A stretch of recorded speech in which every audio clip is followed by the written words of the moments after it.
오늘 우리가 함께 볼 말씀, 이제 신명기 20장 1절 말씀을 통해 오늘 말씀의 제목은 이와 같습니다. 너보다 많음을 볼지라도 라는 말씀의 제목으로 여러분들과 함께 은혜를 나누고자 합니다.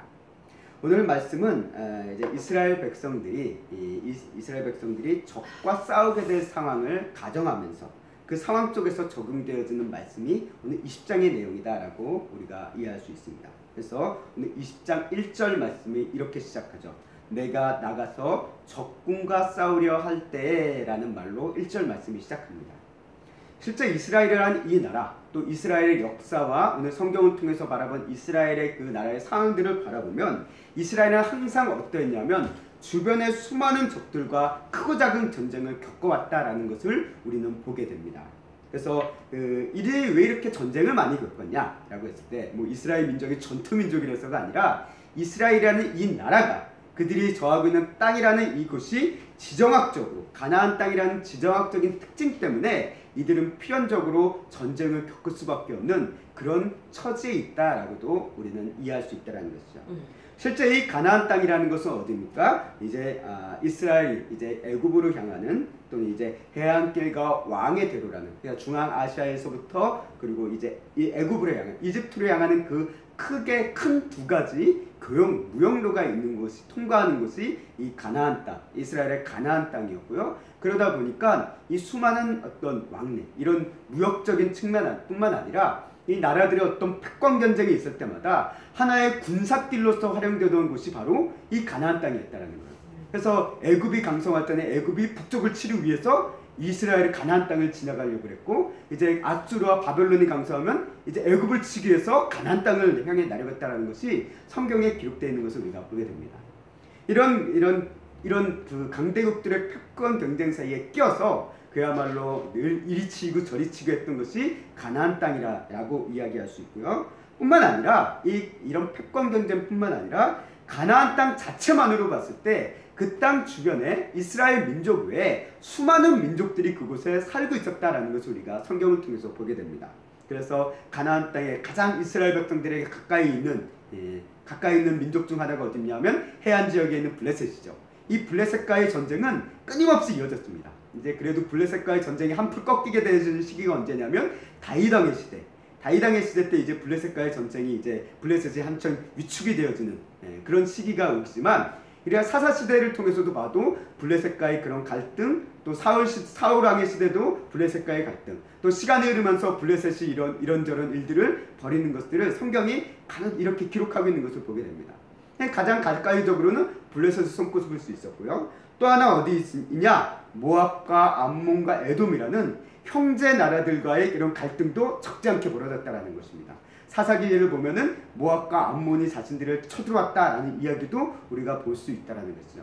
이런 주변 민족과의 이런 전쟁도 있었고요. 뿐만 아니라 이제 이스라엘 백성들 내부 안에 이제 무엇보다도 오늘 이 신명기가 쓰여진 상황을 우리가 봤을 때 신명기가 언제 쓰여졌습니까? 우리가 전통적인 견해로 봤을 때 신명기는 이스라엘 백성들이 가나안 땅을 들어가기 직전에 가나안 땅을 눈앞에 두고 이제 모세가 마지막 하나님의 말씀을 되새기게 하면서 하나님의 약속을 상기시켜주는 말씀이 신명기다라고 우리가 이야기할 수 있습니다. 다시 말해 이스라엘 백성들이 이제 이 신명기가 끝난 다음에 이제 이스라엘 백성들이 해야 될 일이 있는데 그건 뭡니까? 가나안 땅을 들어가서 실제적인 전쟁을 벌여야 된다는 거예요. 가나안 정복 전쟁이 벌어지게 되어지고 그 가나안 땅에 거주하고 있는 가나안 민족들 주로 이제 아모리 족속이라고 얘기하고 있고 수많은 그 아모리 족속 외에 다양한 명칭들이 있지만 우리 추측이 되어지는 건 주로 아모리 족속이다라고도 이해할 수 있습니다. 그 아모리 족속과의 이 전쟁, 그 가나안 민족과의 전쟁이 이들 바로 눈앞에 놓여있다는 거예요. 물론 이 20장 자체가 그 가나안 땅과의 전쟁만을 산정하고 있는 것이 아닙니다. 가나안 땅에 들어가서 너희가 가나안 땅에 거주하고 있을 동안에도 일어날 수 있는 이 전쟁의 상황을 또한 이야기하고 있다는 거예요. 그래서 이 신명기는 단순히 이스라엘 백성들이 앞으로 가나안 땅에 들어가서 전쟁의 상황만을 산정해 두고 이야기하는 그런 율법의 얘기뿐만 아니라 이스라엘 백성들이 가나안 땅에 들어가서 그것을 차지하고 거주하면서 있으면서 너희가 살아갈 때 또한 명심해야 될 것에 대해서 이야기하고 있는 말씀도 신명기에 담겨 있다는 거예요. 그래서 우리가 말씀을 보다 보면 이들이 아직 땅을 안 얻었는데 이런 얘기를 하네? 라고 싶은 얘기들이 있다는 거예요. 그래서 뭐 이제 뭐 안식일을 지키라, 이제 안식년을 지키라, 막 이런 율법에 대한 얘기도 있는데 이것도 결국은 땅을 얻은 다음에 얘기잖아요. 그러다 보니까 아주 율법적으로 봤을 때 이스라엘 백성들의 상황적으로 봤을 때는 이 땅은 없지만 이들이 약속의 땅을 얻을 것을 확신하면서 그래서 선포되어진 말씀이 이 신명기다라고 또한 우리가 이해해 볼 수 있다는 것입니다. 여하튼 이러한 상황 가운데서 하나님께서는 모세를 통해서 이스라엘 백성들이 크고 작은 전쟁을 눈앞에 두고 적들을 마주할 순간이 분명히 많이 있을 것이다 라는 것을 감안해 두고 있었던 것으로 보입니다. 그런 상황에서 오늘 말씀이 이렇게 시작을 하는 것이죠. 우리 20장 1절 말씀을 다시 한번 읽어보도록 하겠습니다. 시작! 내가 나가서 적군과 싸우려 할 때에 말과 병거와 백성이 너보다 많음을 볼지라도 그들을 두려워하지 말라. 애굽 땅에서 너를 인도하여 내신 내 하나님 여호와께서 너와 함께 하시리라. 아멘. 오늘 20장 1절 말씀을 우리가 자세히 살펴보다 보면 하나의 상황, 아주 특별한 상황을 전제하고 있는 것을 보게 됩니다. 물론 전쟁이라는 특별한 상황을 전제하고 있지만 이 전쟁 중에서도 특별히 어떤 상황에 대해서 이야기하고 있냐면 말과 병거와 백성이 너보다 많음을 보는 상황이에요. 한마디로 적이 나보다 강한 상황을 보게 된다는 거예요. 이런 상황을 맞닥뜨리게 될 때가 너희에게 있을 것이다 라는 것을 성경은 우리에게 이야기하고 있다는 것입니다. 다시 말해 적들이 우리보다 크고 강한 거예요. 내 힘으로 감당할 수 없는 적이 온 거예요. 한마디로 우리가 사무엘상의 비유를 빌려온다 보면 골리앗과 같은 적이 나타난 것입니다. 그 적들을 눈앞에 둘 때 이야기를 하고 있다는 것이죠. 우리가 모든 전쟁이라는 것은 어떻게 보면 매번 군사적인 우세를 점하는 경우는 그렇게 많지 않은 것 같습니다. 물론 뭐 거대한 국가, 아주 강대국 같은 군사력도 많고 하다 보니까 뭐 이제 많은 군사를 가질 수 있겠지만 우리가 특히 이제 침략을 당하는 입장, 공격을 당하는 입장이고 수세에 있는 입장인 경우에는 대부분 어떠냐면 적들이 나보다 강한 경우가 대부분이라는 거예요. 그렇잖아요. 적이 공격하려는 것보다 약한데 쳐들어올 리가 없잖아요. 내가 공격하려는 측이 공격을 하고 싶은 측보다 강하니까 쳐들어오는 거예요. 그렇기 때문에 이스라엘 백성들이 항상 수세의 입장에 있을 때 적들을 바라보면 어떤 상황이냐면 적들은 대부분 나보다 크고 강하다라는 것을 보게 된다는 거예요. 그래서 이런 상황을 우리가 성경에 종종 목격합니다. 사사기를 통해서도 기드온의 이야기를 통해서도 보게 되고요. 또 우리 사울의 이야기를 통해서도 보게 되고요. 또 이제 11개의 왕들의 이야기 가운데서도 그것을 보게 됩니다. 항상 적들이 쳐들어오는데 나보다 강한 적들, 수많은 적들이 쳐들어와서 두려움에 빠지는 그 백성들의 모습을 성경은 그리고 있다는 거예요. 그게 바로 이 상황을 얘기하고 있다는 거예요. 적들과 싸우려 할 때, 근데 그 적들이 너보다 크고 강하다는 거예요. 문제는 뭐냐? 적들이 우리보다 크고 많고 강할 수 있습니다. 그러나 문제는 그 크고 강한 적을 맞닥뜨리는 순간 우리 안에 생기는 감정이 더 큰 문제라는 거예요. 그게 뭐냐? 두려움이에요. 두려움. 오늘 말씀이 얘기하죠. 말과 병거와 백성이 너보다 많음을 볼지라도 그들을 두려워하지 말라라고 얘기하고 있다는 거예요. 달리 말하면 이것은 말과 병거와 백성이 너보다 많음을 보면 너희는 두려움에 빠지게 될 것이다 라는 말일 수도 있다는 거예요. 우리 인간은 자연적으로 그렇다는 거예요. 나보다 강한 상대, 나보다 큰 상대를 보면 우리는 자신도 모르게 위축이 돼요. 그리고 알게 모르게 두려움을 가져요. 우리가 예를 들면 우리가 출애굽한 백성들이 가나안 땅을 정탐하고 12명의 정탐꾼들이 가나안 땅을 40일 동안 돌아보고 옵니다. 그때 10명의 정탐꾼들이 악평을 한 이유가 무엇이냐라고 했을 때 가나안 땅에 적이 크고 강한 것을 보고 두려워해서 그랬다라는 것을 성경은 기록하고 있다는 거예요. 이들은 우리보다 크다.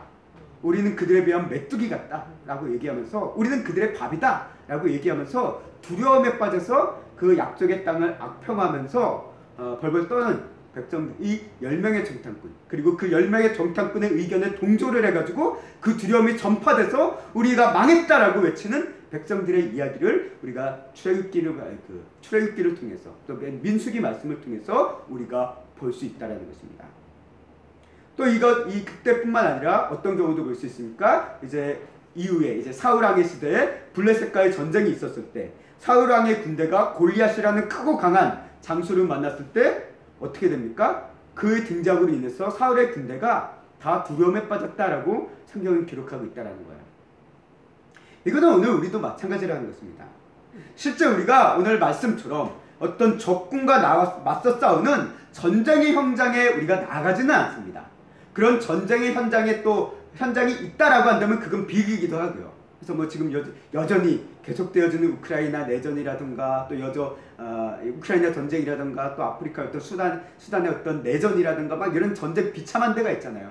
그런데 우리가 있지 않다는 것만도 감사하지만 여전히 우리나라도 전쟁의 위험은 있다라는 거예요. 왜? 북쪽이라는 아주 휴전상대의 적이 있기 때문에 그렇습니다. 그렇기 때문에 우리는 마음 놓을 수는 없다라는 거예요. 그렇지만 감사하게도 하나님께서 우리에게 그래도 평안을 주셔서 이제 전쟁의 현재는 안 일어나게 해주시고 있다라고 안 일어나게 해주셨다라고 저는 믿습니다. 그런 상황 가운데 어쨌든 놓여 있지만 문제는 뭡니까? 우리가 그런 현실적인 전쟁은 없다 하더라도 오늘 이스라엘 백성들 구약의 시대처럼 현실적인 어떤 피를 흘리는 전쟁은 없다 하더라도 오늘 이 시대를 살아가는 저와 여러분들에게 어떤 적이 있냐면 현실의 문제라는 크고 강한 적이 있다라는 거예요. 현실의 문제. 항상 내가 만나는 이 문제는 나보다 어떻습니까? 크고 강해요. 내가 감당할 수 없으니까 우리는 그걸 문제라고 부릅니다. 뭐 이 현실의 문제라는 것이 어떤 상황일 수도 있고 환경일 수도 있고 또는 어떤 사람들과의 관계일 수도 있고 직접적으로 나를 괴롭히는 어떤 사람일 수도 있습니다. 하나 여러 가지 정황이 될 수 있지만 분명 우리 안에 내가 감당할 수 없는 크고 어려운 현실이라는 문제의 적이 분명 우리에게 놓일 때가 있다는 거예요. 근데 문제는 그 현실이라는 적과 우리는 싸워야 된다는 거예요. 싸워야 된다는 거예요. 근데 이 크고 강한 적을 마주할 때 우리의 마음에는 나도 모르게 자연스럽게 드는 마음은 두려움이라는 거예요. 과연 이 문제를 우리가 해결할 수 있을까? 이 문제를 정말 내가 풀어나갈 수 있을까? 이렇게 큰 문제가 왔는데 이제 내 인생은 끝난 게 아닐까? 라는 이런 두려움과 절망에 우리는 알게 모르게 빠지곤 한다는 거예요. 우리는 감정에 우리가 치닫는다는 것입니다. 이렇게 우리는 어떻게 보면 우리가 만나는 그 현실의 문제는 늘 우리보다 크고 강한 적이라는 거예요. 그래서 이런 크고 강한 적을 상대할 때 그 크고 강한 적이 나왔을 때 생기는 이 두려움의 감정에 빠지는 우리를 향해 또 백성들을 향해서 오늘 신명기 말씀은 어떤 말씀을 하고 계십니까? 오늘 말씀이 얘기하죠. 그들을 두려워하지 말라. 내 하나님 여호와께서 너와 함께 하시느니라 라고 얘기하고 있습니다. 크고 강한 적들을 두려워하지 말래요. 왜? 하나님께서 함께 하시기 때문에. 그게 오늘 말씀의 이야기입니다. 근데 이 말씀이 신명기에만 나온 게 아니에요. 이 말씀은 어떻게 보면 성경 전체에 끊임없이 반복되어지는 말씀입니다. 이스라엘 백성들을 향해, 여호수아를 향해, 모세를 향해, 다윗을 향해, 또 하나님의 수많은 왕들을 향해, 백성들을 향해 끊임없이 반복되는 것이 뭐냐? 너희는 두려워 말라라는 거예요. 두려워 말라, 놀라지 말라. 내가 너와 함께하리라. 내가 너희와 함께하리라. 라는 이 말씀은 성경 전반에 구약서부터 신약 요한계시록까지 끊임없이 반복되어지는 말씀이기도 하다라는 거예요. 하나님이 함께 하시니까 너희는 두려워하지 말래요. 왜? 하나님이 우리와 함께 하시는 하나님이 어떤 분이냐? 당시 백성들과 함께 하신 하나님이 어떤 분이냐? 라고 했을 때 오늘 신명기 말씀을 얘기합니다. 애굽 땅에서 너희를 인도하신 하나님이시다. 그리고 이 애굽 땅은 어떤 나라입니까? 당시 세상에서 가장 강한 나라였습니다. 가장 강한 나라였어요. 그런 가장 강한 나라를 치시고 가장 작고 연약한 백성, 두려움에 있었던 너희를 구원하신 하나님이 너희와 함께 하신다라는 것을 기억하라는 거예요. 그리고 그런 하나님께서 지금도 앞으로도 너희와 함께하고 계실 거니 너희가 바라보는 크고 강한 적들이 비록 보일지라도 그들을 두려워하지 말라라는 거예요. 왜? 애굽에서 구원하신 하나님을 생각하라는 거예요. 그 크고 강한 하나님을 생각하라는 것입니다. 기억하라는 것입니다. 그분을 믿으라는 것입니다. 그분 안에서 너희를 승리로 이끄시게 할 것이다 라는 것이 오늘 말씀 가운데 우리가 1절만 읽었지만 그 위에 말씀 가운데 나와 있는 것을 우리가 보게 됩니다. 오늘 하나님께서 이렇게 하나님의 백성들을 향해서 그리고 오늘 우리를 사는 우리 저와 여러분들에게 동일하게 두려워하지 말라는 이 말씀을 끊임없이 반복적으로 얘기합니다. 우리도 어떻게 보면 이 말씀 참 잘 알아요. 잘 알고 있습니다. 그럼에도 불구하고 문제는 뭐냐? 우리가 말씀은 알고 있는데 생각만큼 내가 두려워하지 않을 수가 있냐라고 한다면 그렇지 않다라는 거예요. 나도 끊임없이 두려워한다라는 거예요. 두려워하고 싶은 사람이 어디 있겠습니까? 누구나 다 두려움을 떨쳐버리고 용기 있게 행동하고 싶어요. 그렇잖아요. 세상 속에서 당당하고 싶지, 사람들 앞에 당당하고 싶지, 위축돼가지고 두려워가지고 벌벌 떨고 싶은 사람이 어디 있겠습니까? 누구나 다 당당하고 싶죠. 근데 두려워하지 말라는 이 말씀이 있음에도 불구하고, 그 하나님께서 나와 함께 하신다는 이 말씀이 있음에도 불구하고 우리는 마음먹은 대로 또 이 말씀처럼 말씀처럼 참 되지 않는 우리의 모습을 늘 보게 된다는 거예요. 하나님의 하신 이 말씀은 알지만 우리의 생각과 마음이 따라가지 못해요.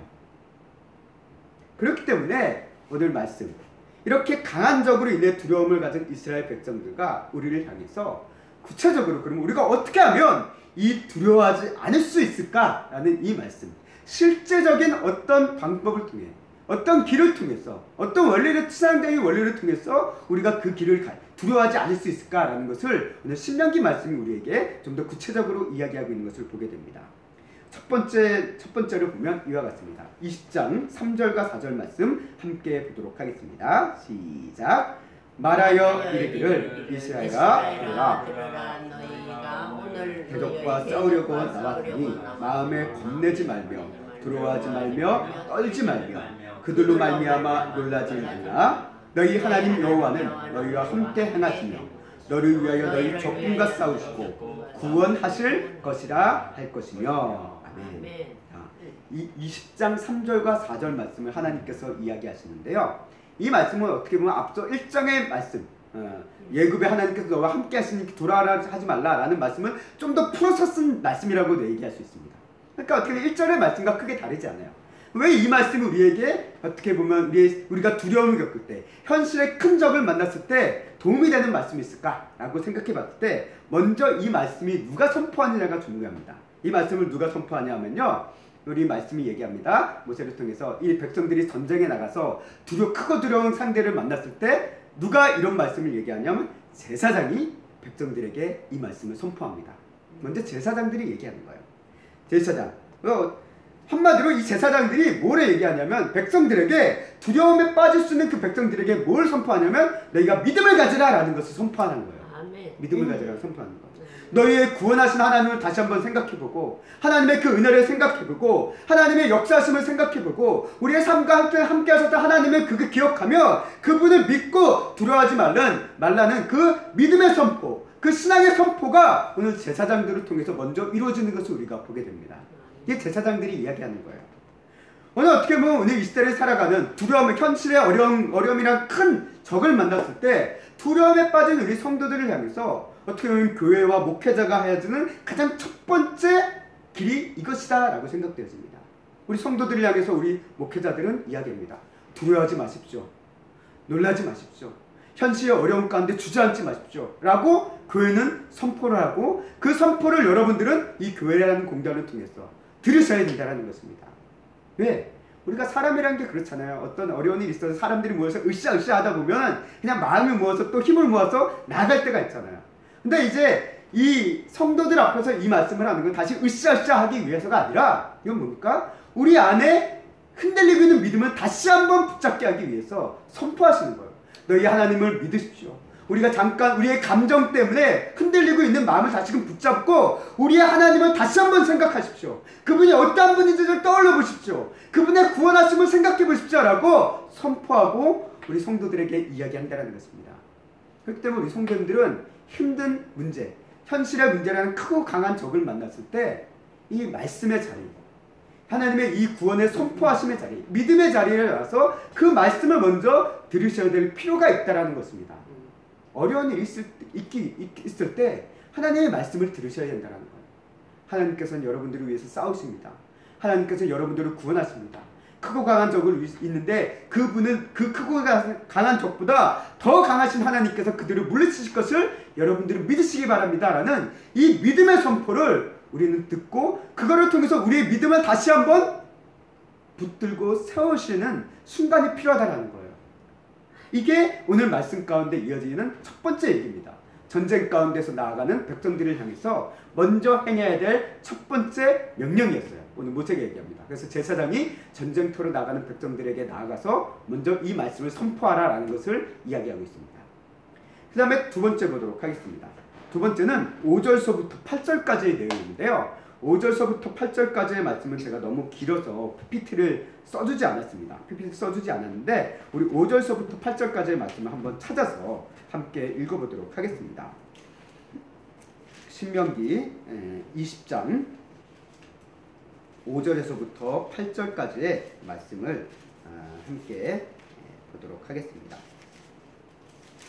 5절에서부터 8절까지의 말씀은 여러분들은 눈으로 따라가시며 읽으시고요. 제가 읽도록 하겠습니다.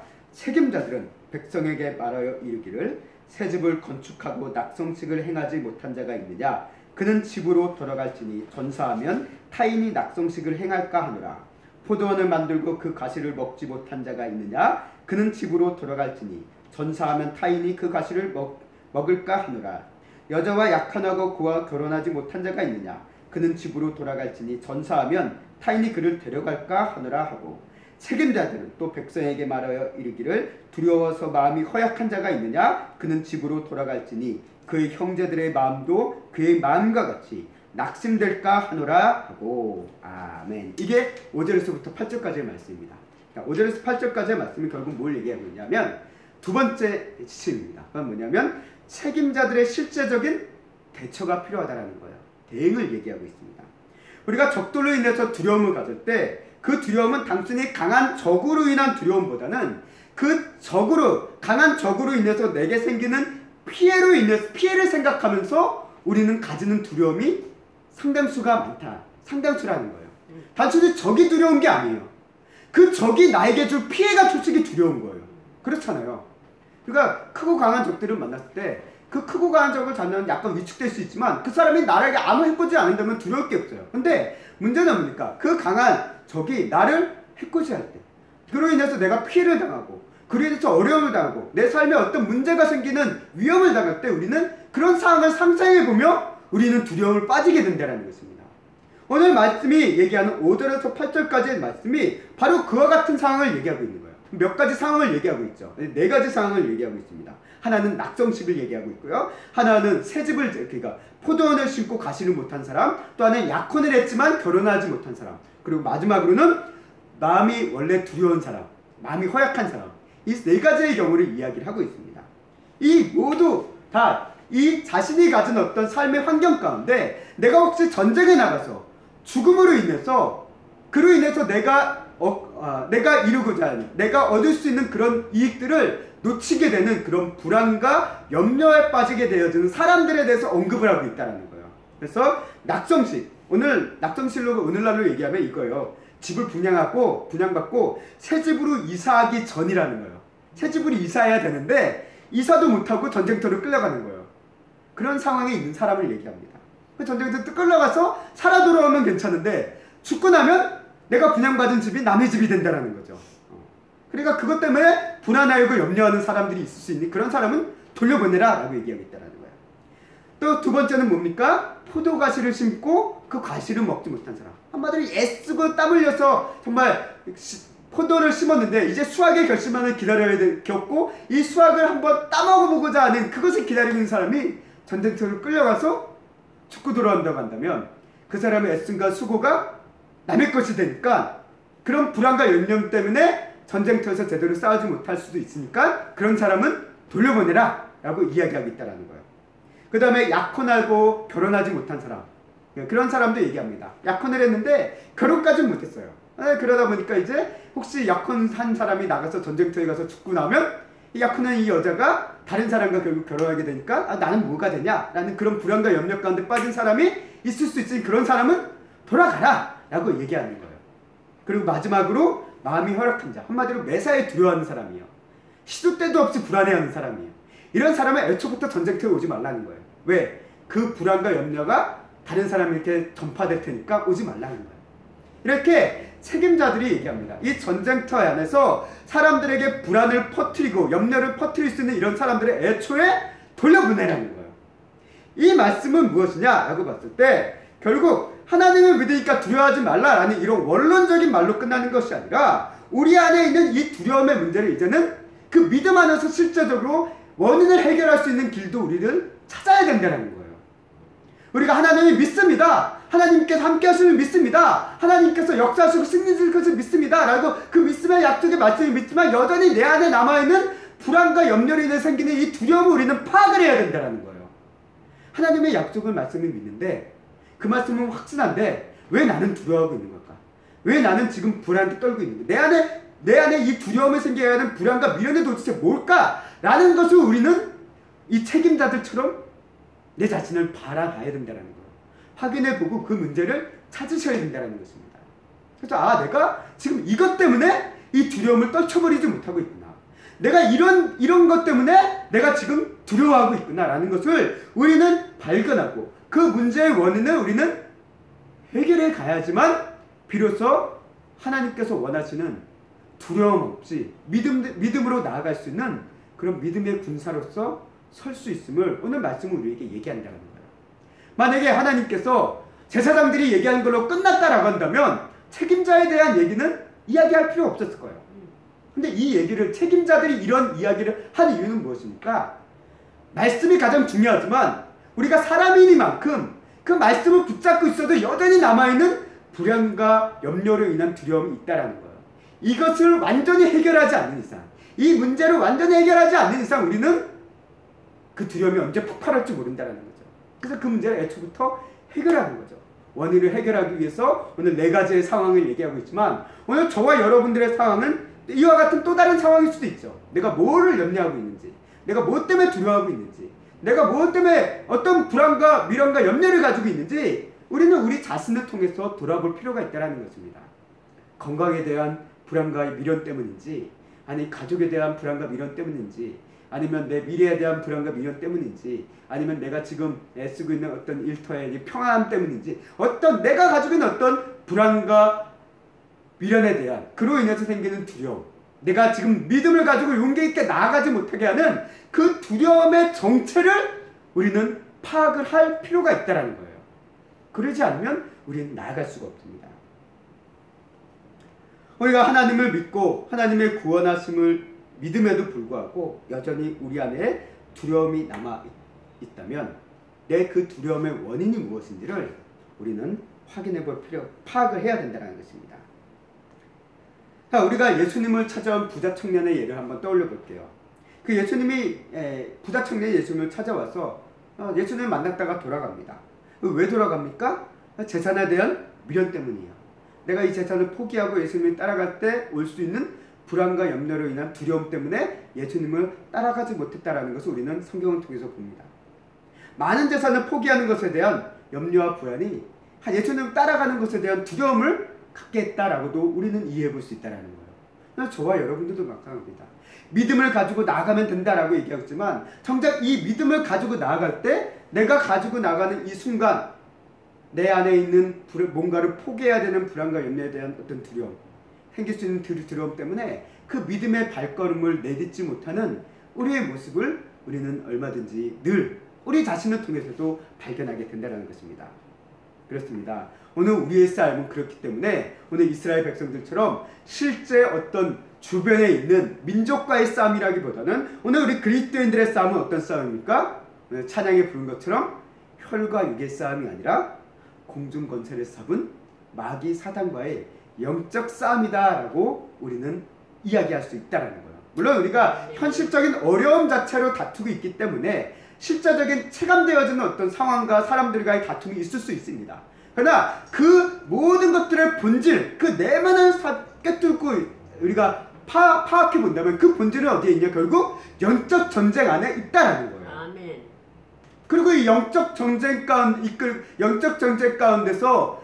우리를 대적하고 있는 그 존재, 마귀 사단은 항상 우리보다 많고 강하다라는 거예요. 마귀 사단은 우리보다 많고 강해요. 영적인 존재이기 때문에 우리가 어떻게 할 수 있지도 않습니다. 그런 적들과 우리가 싸우고 있다는 거예요. 오늘 말씀 1절 말씀에 너희보다 크고 강한 적들을 보면 두려움에 빠질 수 있는 그런 적들을 우리가 바라보고 있고, 실제 우리 영적 전투의 현장은 항상 그런 적들과 대적하고 있다는 것입니다. 그래서 에베소서 6장 12절 말씀을 통해서도 오늘 이와 같이 이야기하는 것을 우리가 보게 됩니다. 함께 읽겠습니다. 시작. 우리의 씨름은 혈과 육을 상대하는 것이 아니고 통치자들과 권세자들과 이 어둠의 세간 주관자들과 하늘에 있는 악의 영들을 상대합니다. 아멘.